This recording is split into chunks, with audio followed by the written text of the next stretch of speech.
kwa akifanya Ruto eneo la mlima ikiwemo ibada na kuzindua miradi ya maendeleo.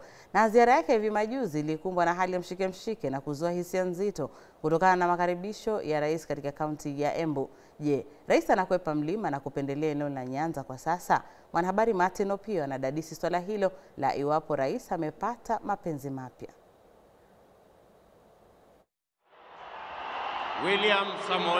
Rais William Ruto alipochaguliwa alifanya safari kadhaa mlima Kenya.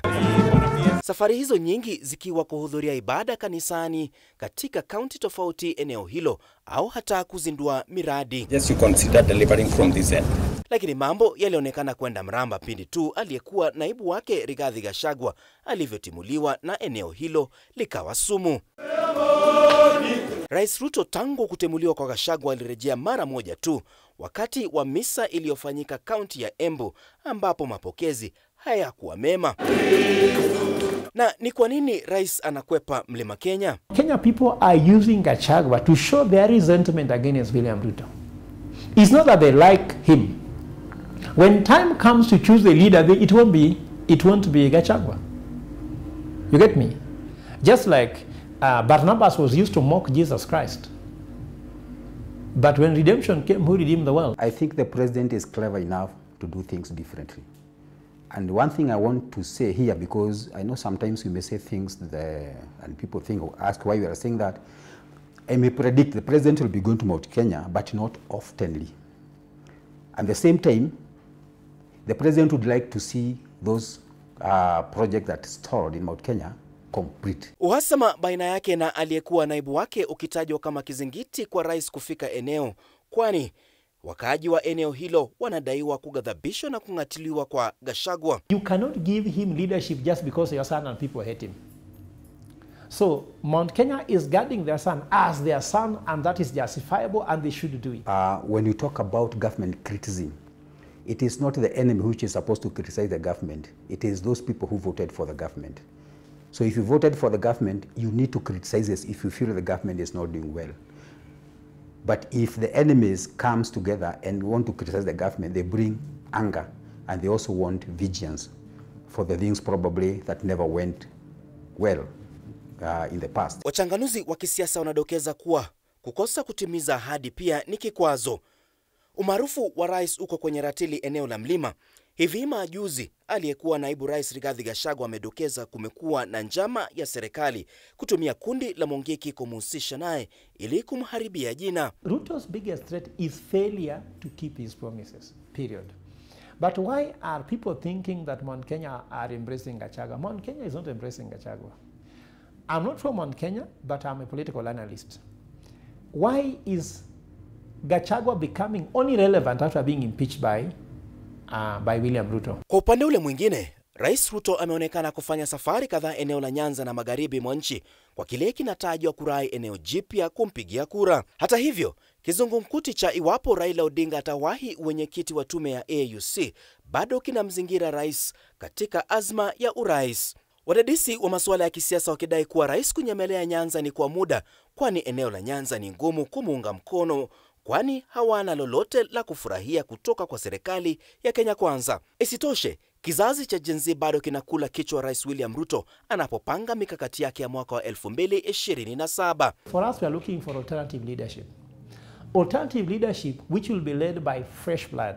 People who do not have legacy issues of corruption. People who are full of integrity. People who can be accountable. We want to professionalize politics in this country, because politics is too serious to live in the hands of career politicians. Yote 9-10, Rais William Ruto na serikali ya Kenya Kwanza waliingia mamlakani kwa madai kuwa wao ni Wakristo na kanisa likawaunga mkono, ila majuzi kanisa limeonekana kuwageuka. You cannot even convince people. Look at the opinion poll, Infotrack Harris shows what? Only 17% approval. Who goes to an election through that? No one has ever won an election with that. Kibaki went through the second term contest with 43% approval rating, isn't it?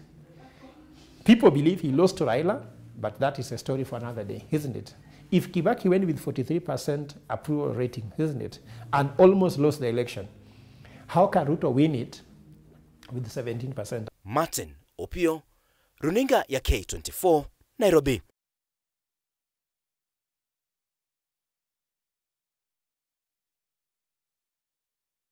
Bidisha kwamba viwanja vya Kasarani na Nyayo vitakuwa tayari ndani ya siku 10 zijazo ili kuandaa dimba la CHAN linalotarajiwa kufanyika kati ya tarehe 1 na tarehe 28 mwezi Februari.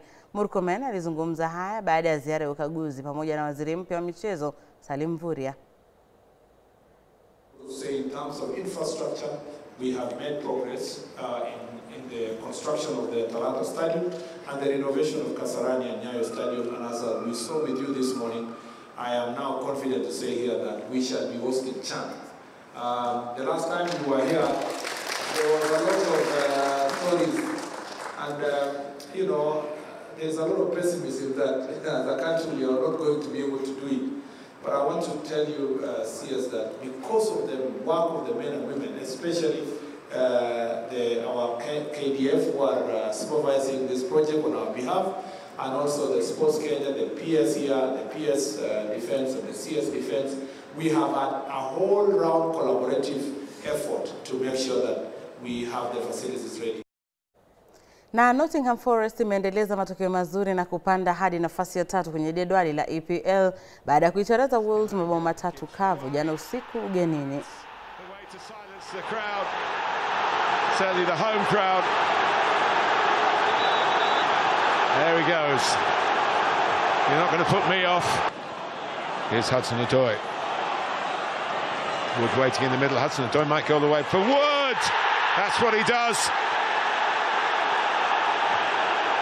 The Chris Wood run goes on. The Woods for the Forest. There's Hudson-Odoi. And the one he's going to tap in here. The substitutes wrap it up. They soak it up. And then they...